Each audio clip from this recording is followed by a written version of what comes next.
Today, games people play, the DFA Daily to the 23rd of July 2021.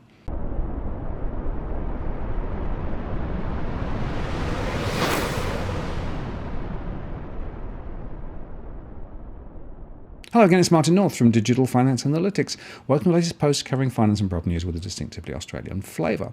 In today's show, we look at the latest COVID events across the country and consider the state differences and the political response. And it's not, frankly, a good news story for the nation. The New Daily had an interesting comparative piece on the COVID lockdowns across the states. South Australians could be granted freedom next week, and Victorians may remain under lockdown for another 3 weeks, a leading infectious diseases expert has predicted. But New South Wales residents are staring down the barrel of another month or two of stay-at-home rules. It's a natural experiment, a tale of three cities, Professor Adrian Esterman, an epidemiologist at the University of South Australia, told the New Daily. You've got New South Wales, which went in very late and not very hard. You've got Victoria, which went in much quicker and harder. And you've got South Australia, which went even quicker and even harder. 3 lockdowns, 3 states, and 3 potentially very different outcomes. South Australians have a good chance of getting out of lockdown next week if everyone follows the rules, said the professor, an experienced biostatistician. South Australia's COVID-19 outbreak increased to 14 on Thursday with 2 new cases. Under the state's week-long lockdown, which started on Tuesday night, people are only allowed out for 5 reasons: to provide essential care, to seek medical assistance, to buy essential food and other goods for essential work, or to exercise for up to 2.5 hours. It'll be very interesting to see how it all pans out, but my gut feeling is South Australia will get out of it pretty quickly, the professor said. They couldn't have gone any faster if they tried. Meanwhile, Victoria's lockdown, which started on July the 16th, could possibly last another 3 weeks, he said. Melbourne modelling shows overall lockdown there could be at a minimum of 30 days, but possibly longer, starting from the beginning of lockdown.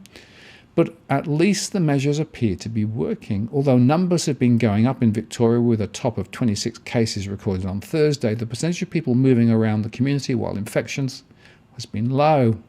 For instance, all but 2 of Thursday's cases were in isolation throughout their infectious period. There were limited exposure sites from those cases because both spent little time in the community. What I'm seeing is the effective reproduction number has been drastically dropping, Professor Esterman said. 4 days ago it was nearly 5 and now it's 1.6, which shows me it's slowing down. But unfortunately, the forecast for New South Wales isn't so sunny. There have now been 1,648 locally acquired COVID cases in New South Wales since the first case in the Bondi outbreak was reported on June the 16th. Unlike South Australia and Victoria, which implemented statewide lockdowns, stay-at-home orders in New South Wales only apply in Greater Sydney, including the Blue Mountains, Central Coast, Wollongong and Shell Harbour. This is despite COVID cases being detected in regional areas like Orange.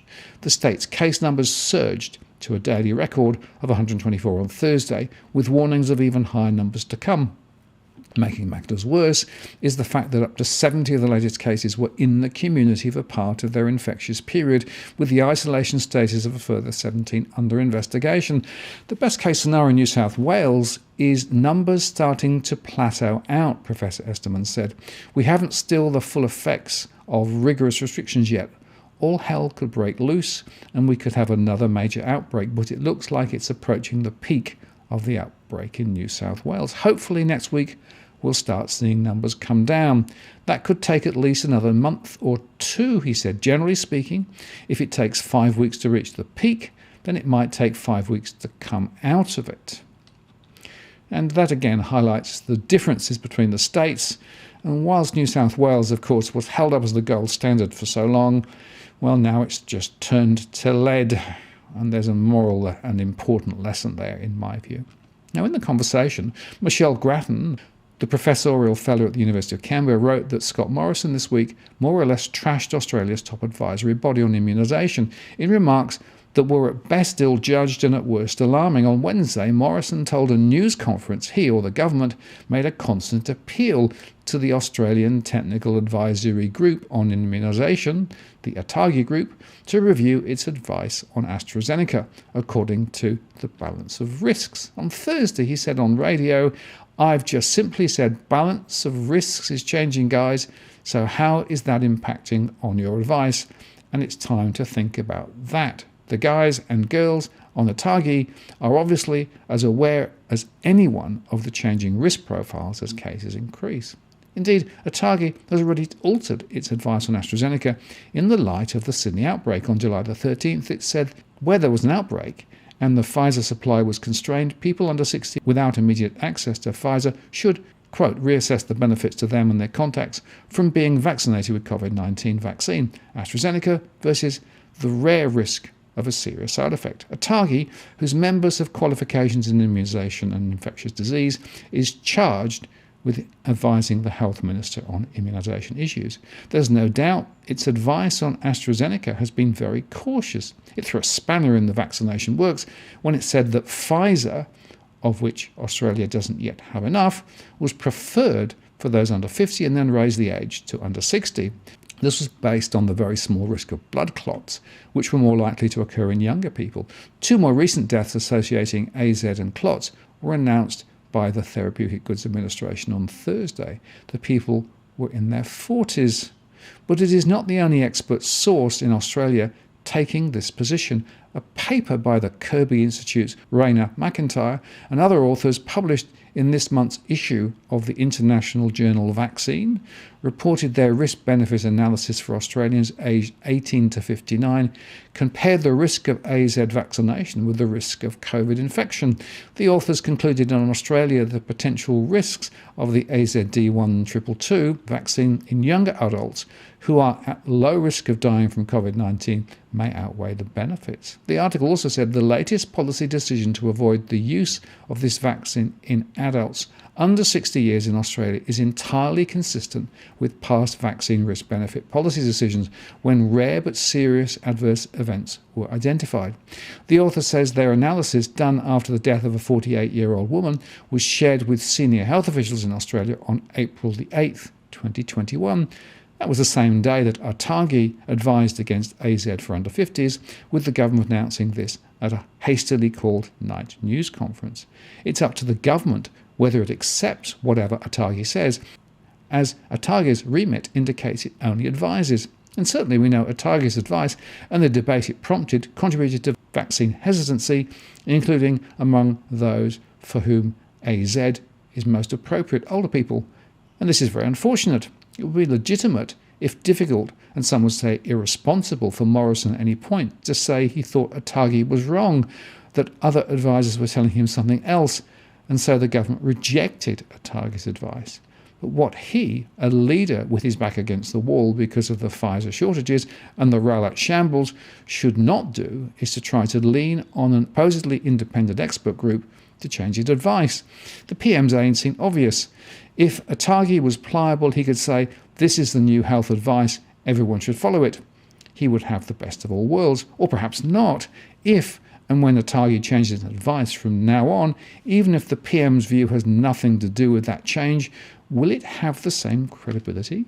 Won't many people already suspicious and cynical think, it's just ATAGI giving in to political pressure? If the perception of ATAGI's independence is going to be undermined, the usefulness of the body, whatever it says, becomes questionable.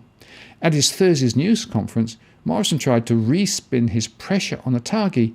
He completely respected his advice, he said. That's why we follow the advice of ATAGI. It's my job as Prime Minister not just to simply accept advice uncritically, whether it's sitting in cabinet meetings or in other forums. Of course, I'll challenge the advice that I receive. I ask questions. I'll drill into it.